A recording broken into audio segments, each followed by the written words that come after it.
Energy prices may be coming down, but consumers are still feeling the effects of high inflation. Wednesday's Consumer Price Index report showed inflation easing a little, with the annual rate at 8.5% in July, down from 9.1% a month earlier. Prices have also stayed flat since June for the first time in a while. Gas prices are falling month to month, but are still up at around 40% year on year. And grocery prices went up again in July, according to the Labour Department, as more people are having to search for cheaper options or go to food banks to get help to eat. Another important sector, housing. It's a big component of the core CPI, excluding food and energy.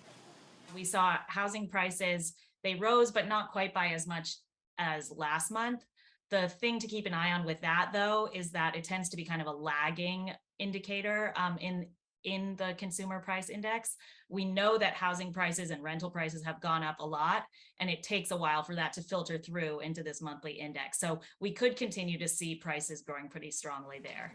Inflation remains a major economic and political issue in the United States. Senate Democrats are celebrating the passage of the Inflation Reduction Act, focusing on lowering healthcare costs, raising corporate taxes, and tackling climate change.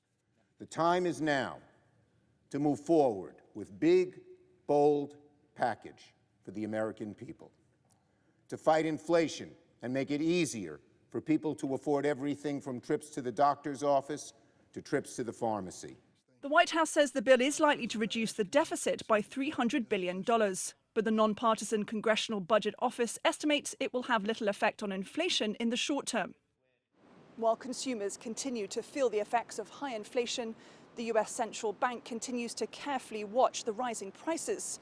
The US Federal Reserve is likely to hike interest rates again to control inflation and bring it back to a more manageable level of around 2%. Caroline Malone, CGTN, Washington.